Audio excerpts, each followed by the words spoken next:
Rais wa chama cha wanasheria Tanganyika TLS wakili msomi Boniface Mwabukusi ametoa onyo zito na ushauri mzito kwa chama kikuu cha upinzani nchini, chama cha demokrasia na maendeleo Chadema, hakikitaka chama hicho kuacha mara moja utaratibu wa kupokea wanachama wapya na wanaorejea bila kufanya uchujaji ama upembuaji wa kina.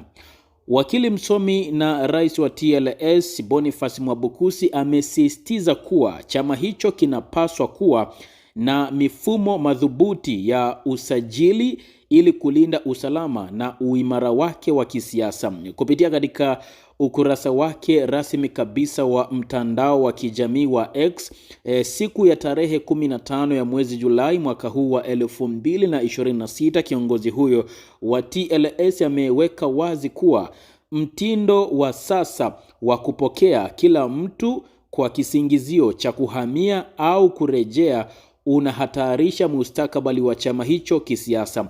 Chadema kiwe makini na kutopokea watu hovyo, kiache kupokea watu hovyo kama wanavyofanya kwa kisingizio cha kuhamia au kurejea. Lazima chama hicho muwe na mifumo madhubuti kabisa ya kusajili na kupata wanachama na kwa malengo mahususi. Acheni mambo ya kupokea wanachama, sajilini wanachama kwa uhitaji na kwa kila ngazi. Huyo ni wakili msomi Boniface Mwabukusi akizungumza. Pamoja na ushauri huo wa ndani, wakili Mwabukusi amesimama kidete kutetea haki ya uwepo wa chama hicho, akieleza kuwa mashambulizi ya kisiasa na kimfumo yanayoelekezwa kwa Chadema ni tishio kwa misingi ya demokrasia nchini. Aidha, amesisitiza kuwa kuruhusu chama hicho kikandamizwe ni sawa na kushambulia haki ya kikatiba ya watu kukusanyika na kujumuika kwa mujibu wa sheria.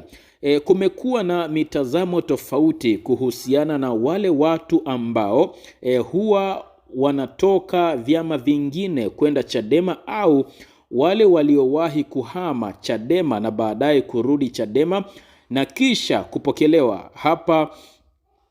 Baadhi ya wananchi wamekuwa wakiona kitendo hicho kama kitu kisichofaa na kwamba watu hao hawapaswi kupewa nafasi, kwani jinsi ambavyo chama cha demokrasia na maendeleo Chadema kilivyojijenga hakistahili kuwapa nafasi watu wa namna hiyo, huku wengine wakiwaita kuwa ni wasaliti, kwani Chadema imejengwa kwa misingi ya kutafuta mabadiliko na kwamba huwezi kupata mabadiliko kwa kuruhusu mambo kama ya namna hiyo. Hii ni mitazamo ama hayo ni miongoni mwa maoni ya baadhi ya wananchi ambayo yamekuwa yakienea mitandaoni mara kwa mara pindi ambapo Chadema wamekuwa wakiwapa nafasi wanachama waliowahi kuhama chama na baadaye kurudi au wale wanaotoka vyama vingine kuingia Chadema.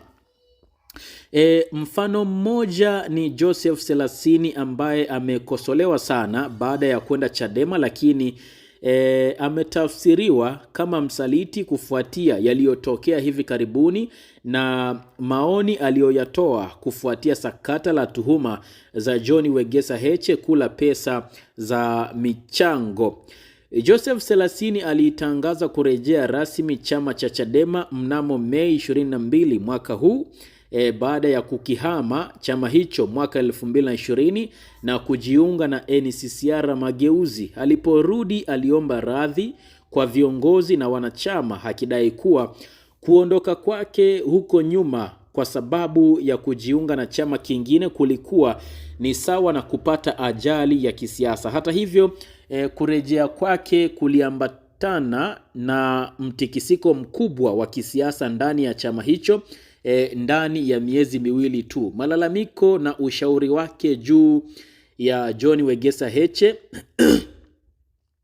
katika mfululizo wa kauli zake hadharani mnamo Julai mwaka huu, Selasini alitoa wito kwa uongozi wa Chadema kutumia vikao na vyombo vya ndani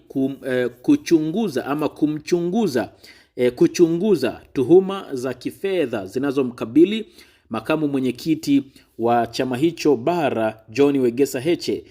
Joseph Selasini alisisitiza kuwa uwazi ndio utakaosafisha viongozi na kulinda imani ya wanachama badala ya kuwafukuza watu wanaohoji.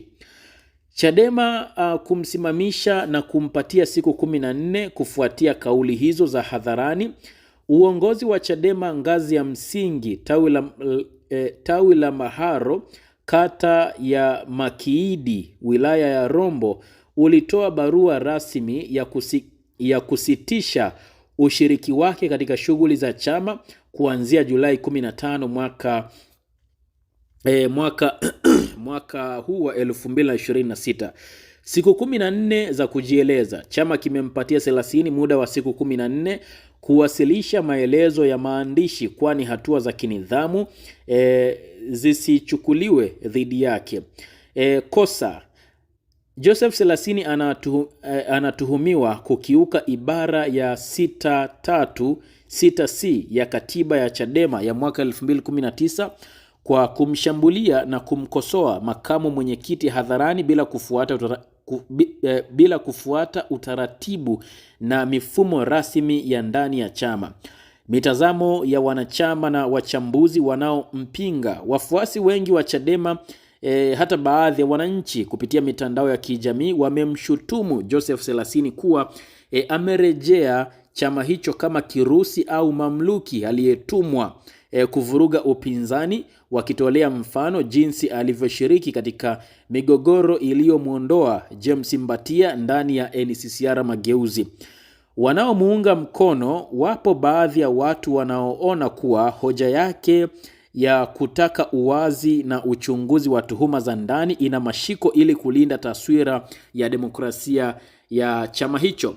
Hii ndio imekuwa habari ambayo tumekuwa nayo muda huu katika meza yetu ya habari, nasi tumeiandaa vyema kabisa na tunaisogeza kwako ili kusudi mpenzi mtazamaji na mfuatiliaji wetu upate kujua na kufahamu ni kipi ama ni yapi yanayoendelea kwa sasa ndani ya ardhi ya Jamhuri ya Muungano wa Tanzania. Kufuatia habari hii, wewe ni upi mtazamo wako na ni yapi maoni yako?